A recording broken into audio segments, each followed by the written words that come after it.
ሰላም ጤና ይስጥልኝ ውድ ቻናላችን ቤተሰቦች፣ ዛሬ ይዘንላችሁ የመጣ ነው የሰው ልጅ ስግብግብነትና ክህደት እንዴት የአንዲት መልአክ የመሰለች የአድባር ልብ ወደ ጨለማ እንደሚቀይረውና እውነተኛ ፍቅርን የምናይበትን ማሌፊሰንት የተባለው ምርጥ ፊልም ነው።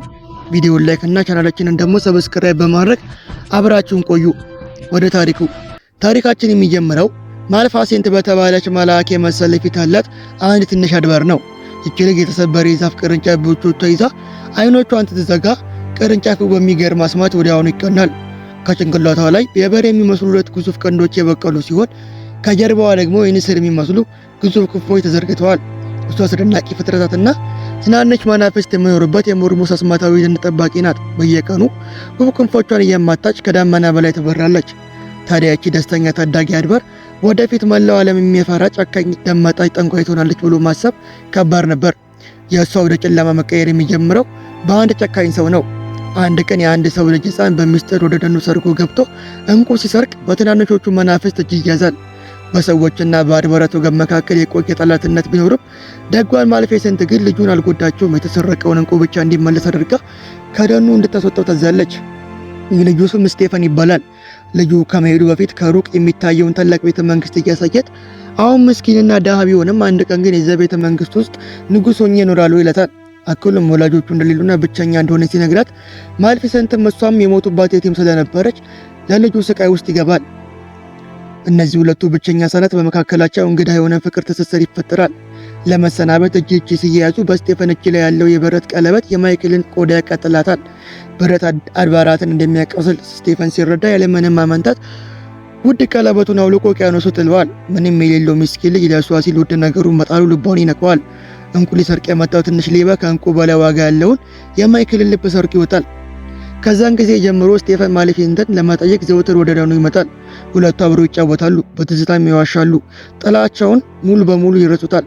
ዘመናት ሲያልፉ ፍቅራቸው ይበልጥ ያብባል።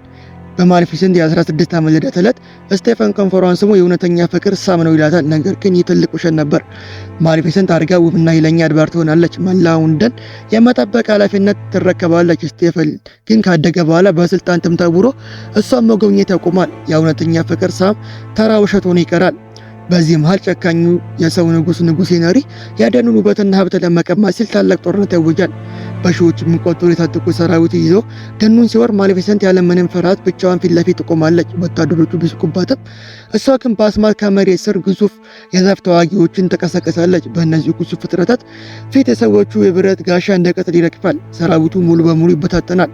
ንጉሥ ሄንሪ እርሱ በማሌፊሰንት ተመቶ መሬት ላይ ይወድቃል። ሰራዊቱን በድንጋጤ ይሸሻል። ከዚህ ውድቀት በኋላ ንጉሥ ሄንሪ በጠና ታሞ የሞት አፋፍ ላይ ይደርሳል። የመጨረሻ ትዕዛዙን ሲያስተላልፍ ማሌፊሰንትን ገሎ በጭንቅላቷ ላይ የመጣ ሰው ዙፋኔን ይወርሳል፣ ልጄን የሚያገባል ይላል። አጠገቡ የነበረው የስልጣን ጥም ያሳበደው ስቴፈን ይህንን ሲሰማ ክፉ ሀሳብ ይመጣለታል። በዛኑ ምሽት ብቻውን ወደ ደኑ በመሄድ ማሌፊሰንትን ያገኛታል። ማሌፊሰንት የምትወደው ሰው ስታይ ልቧ ይርዳል። የድሮ ፍቅሯ ይቀሰቀሳል። ሁለቱ ተቀራርበው ሲያወሩ ማሌፊሰንት ግን ስቴፈን በሚስጥር መርዝ የቀላቀለበትን መጠጥ አጠጦታት እንደነበር አላወቀችም። ብዙም ሳይቆይ ጥልቅ እንቅልፍ ውስጥ ወድቃለች። ስቴፈን እድሉን በመጠቀም ቢላዋን አውጥቶ ውብና ግዙፍ የሆኑትን ክንፎቿን በጭካኔ ቆርጦ ይወስዳቸዋል። ማሌፊሰንት ከእንቅልፏ ስትነቃ ከጀርባዋ ባዶ መሆኑን ስታይ ልቧ በሰከንድ ውስጥ ይሰበራል። በከፍተኛ የህመም ጩኸት ደኑን ተናውጣለች። የሰውነቷ ህመም ሳይሆን የምታምነውና የምትወደው ሰው ፈጸመባት ክህደት ውስጧ ወደ ጥልቅ ገደል ይከተዋል። እውነቱን ለማወቅ ሲል ከአንድ ገበሬ እጅ ዲያቫል የተባለ ቆዳ አደና ወደ ሰውነት ተቀይረዋለች። ዲያቫል የእሷ አይንና ጆሮ ሆኖ ወደ ቤተ መንግስት ይበራል። ስቴፈንን ክንፎቹን ይዞ በመሄድ ንጉሥ መሆኑንና ንግሥት ኢሌና ከማግባቱን ዲያቫል አይቶ ይነግራታል። ማሌፊሰንት ስቴፈን ንጉሥ ለመሆን ሲል ብቻ ክንፎቿ እንደቆረጠችው ስትረዳ በዛ ከፍተኛ ንዴት ትሞላለች። ክፋትና ጥላቻ በልቧ ስር ይረዳል። ደኑ ያ የነበረው የለመለመና ብርሃን ዘመን አልፎት ወደ ጨለማ ጨጋገት ሙት መሬት ይቀየራል። ማሌፊሰንት በቀጥታ ሰዎችን አልጠፋችም። ትክክል የበቀል ጊዜ ተጠብቅ ነበር። አንድ ቀን ዲያቫላ ትልቅ ዜና ያመጣል። ንጉሥ ስቴፈን ንግሥቲቱ ውብ ሴት ልጅ እንደወለዱና ታላቅ የክርስትና ግብዣ በቤተ መንግስቱ ማዘጋጀታቸውን ይነግራታል። ሶስቱ ትናናሽ አድባራት ለሕፃኗ በረከት ለመስጠት ሲዘጋጁ ድንገት ቀዝቃዛ ነፋስ ይነፍሳል። ማሌፊሰንት ጥቁር ልብስ ለብሳ አስፈሪ በትር ይዛ ያንን ያልተጋበዘችበትን አዳራሽ ጥሳ ትገባለች። በስቴፈን ላይ ልትበቀል ያሰበችው በዚች ሕፃን ልጅ ላይ ነው። የሕፃኗ ስም አውሮራ ይባላል። ማሌፊሰንት በሕፃኗ ላይ አስፈሪ ርግማን ትጥላለች። ይህች ልዕልት የ16 ዓመት ልደቷ ፀሐይ ከመጥለቋ በፊት እጇን በፊልት ማሽን መርፌ ተወግታ እንደ ሞታን ለጥልቅ እንቅልፍ ውስጥ ትወድቃለች። በፍጹም አትነቃም ይላል። ስቴፈን ልቡ ክፉኛ የምታል ተንበርክኮ ልጁን እንድትመርለት ይለምናታል። ማሌፊሰንት በበቀሏ እንደተደሰተች እኩይ ፈገግታ እያሳየች በአዋጁ ላይ አንድ መስመር ትጨምራለች። እርግማኑ ሊሰበር የሚችለው በእውነተኛ ፍቅር ሳም ብቻ ነው ትላለች። ይህንን ያለችው ለሕፃኗ ተስፋ ለመስጠት ሳይሆን እውነተኛ ፍቅር የለም ብላ ስለምታምን ነው። ስቴፈን በጭንቅላቷ በበቀል ስሜት ዘውትር እንዲሰቃይ ለማድረግ ነው። ንጉሱ ስቴፈን እርግማኑ እንዳይደርስ በሀገሪቱ ያሉትን የፌተል ማሽኖች በሙሉ አሰባብሮ በእስር ቤት ውስጥ ያቃጥላቸዋል። ልጁን አውርዶ በሚስጥር ለ3 ትናንሽ አልባራት ሰጥቶ በጫካ ውስጥ በሚስጥር ያሳደጉት የ16 ዓመት ከአንድ ቀን ቀናሱን ወደ ቤተ መንግስት እንዲመልሷት ያዛል። በኩል ማሌፊሰንት በደኑ ዙሪያ ግዙፍ የእሾህ ግንብ በመሰረት የሰው ልጅ እንዳይገባ ተከላክላለች። ሶስቱ አድባራት አውሮራን ይዘው ጫካ ውስጥ ቢደበቁም ዲያቫል ግን መደበቂያቸውን ወዲያውኑ አግኝቶ ነበር። ማሌፊሰንት በመስኮት ሆና ሕፃኗን ትመለከታለች። ነገር ግን ሶስቱ አድባራት ልጅን እንዴት ማሳደግ እንዳለባቸው ያውቁ ነበር። ሕፃኗ በራሷ ስትለቅስ አፈር የለበሰ ከብሮ ተመግቦታል። ማሌፊሰንት የሰው ልጅ ብትጠላም ምስኪኗን ሕፃን በራስ እንድትሞት ልቧ አልፈቀደም። በምሽት ዲያቫል ልካ የአበባ ማር እንዲያጠጣ ታደርጋለች። አውሮራ አደጋ ላይ ስትወድቅ ሁልጊዜ በመስጠት ታድናታለች። አውሮራ እያደገች ስትሄድ ውብና ቅልይ ትሆናለች። አንድ ቀን ጫካ ውስጥ ብቻዋን ስትዘዋወር ማሌፊሰንት ፊት ለፊት ታገኘታለች። ነገር ግን አውሮራ አልፈራችም፣ ምክንያቱም ዘወትር በጥላ ውስጥ ሆና የምጠብቃት እሷ መሆኗን ስለምታውቅ የኔ አድባር እናት እያለች ታቅፋታለች። ማሌፊሰንት በልጅቷ ንጽህና ልቧ ይሸነፋል። አውሮራ ከመናፍስት ጋር ስትጫወት ስታይ የድሮ ደስተኛ ማንነቷ ትዝ ይላታል። ልጅቷ ምንም ጥፋት እንደሌለባት ተረድታ እርግማኑ በገዛ እጇ ልታነሳው ብትሞክርም የተናገሩት አስማት እንደፈሰሰ ውሃ ስለሆነ እርሷ ማሌፊሰንት እንኳን ልታፈርሰው አልቻለችም። ብቸኛው መንገድ እውነተኛ ፍቅር መፈለግ ነው። በዚህ መሃል ፊሊፕ የተባለ በመንገድ የጠፋ ሉል አውሮራ አግኝቷት ወዲያውኑ ይወደዳሉ። ማሌፊሰንት ግን ፍቅራቸው በንቀት ታያለች። በአውሮራ 16 ዓመት ልደት ዕለት አድባራቱ ምስጢሩ ያመልጡና አውሮራ እውነቱን ትረዳለች። የምታከብራት የደኑ እናት እሷን የረገመው ጠንቋይ መሆኑን ስታውቅ ልቧ ተሰብሮ የቤተ መንግስቱ ትሮጣለች። አባቷ ግን በደስታ ከመበቀል ይልቅ እስር ቤት ውስጥ ይቆልፍበታል። በእርግማኑ ኃይል ምክንያት አውሮራ ራሷን ስታ ወደ እስር ቤቱ ጥልቅ ትጓዛለች። እዚያ ምስጢር የተደበቀውን የፈትል ማሽን አግኝታ እጇን ስትወጋ እርግማኑ ደርሶ እንደ ሞት ጥቅል እንቅልፍ ውስጥ ትወድቃለች።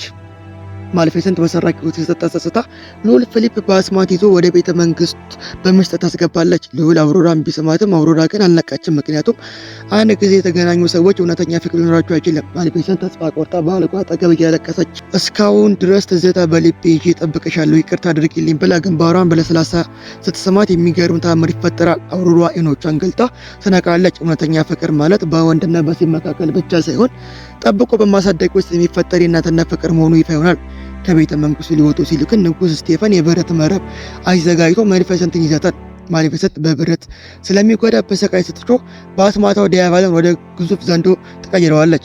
ዘንዶ እሳት እየተፋ መረቡን ቢጥለውም በጠባብ ክፍሉ ስለነበሩ በወታደሮች ይያዛል። ስቴፈን ትልቅ ጋሻ ለብሶ ማሌፊሰንትን በሰይፍ ሊገላት ሲዘጋጅ አውሮራ በምስጢር ክፍል ውስጥ ተዘግቶ የነበረውን የማይክልን ክንፎች አግኝታ ተፋታቸዋለች። ክንፎቹ እየበረሩ መጥተው ማሌፊሰንት ጀርባ ላይ ይገጥማሉ። ኃይልም ይመለሳል። ስቴፈን በሰንሰለት አስራ ወደ ግንቡ ጫፍ ትወስደዋለች። ልትገሉ ስትል ግን ጥላቻ ስለፈለገ ትተዋለች። ስቴፈን ግን አብዷል። እሷን ይዞ ለመሞት አብረው ከግንቡ ላይ ይወድቃል። ማሌፊሰንት ክንፎቿን ዘርግታ አየር ላይ ስትቀር ስቴፈን ግን መሬት ላይ ወድቆ ይሞታል። ሙሉ ሕይወቱን ስልጣን ሲያሳድድ ፍቅር የከዳውና በፍርሃት የኖረው ስቴፈን ፍጻሜው ይሆናል። በመጨረሻ አውሮራ የሰዎችና የአድባራት ንግስት ሆና ሁለቱን ዓለም አንድ ታደርጋለች። ማሌፊሰንትም የጠፋውን ልቧን ክንፎቿን አግኝታ በደስታ ትኖራለች። ታሪካችንን በዚህ ያበቃል። ይህ በፊልም ጋይስ ሪካፕ የቀረበው ማሌፊሰንት ፊልም ማጠቃለያ ነበር። ቪዲዮን ከወደዱት ላይክ እና ሰብስክራይብ ማድረግ እንዲሁም ቀጣይ የትኛውን ፊልም እንድሰራላችሁ የምትፈልጉ ኮሜንት ላይ መጻፉ በፍጹም እንዳይረሱ። በሚቀጥለው ቪዲዮ በሌላ ምርጥ ታሪክ እስክንገናኝ ድረስ ቻው፣ ሰላም ቆዩልን።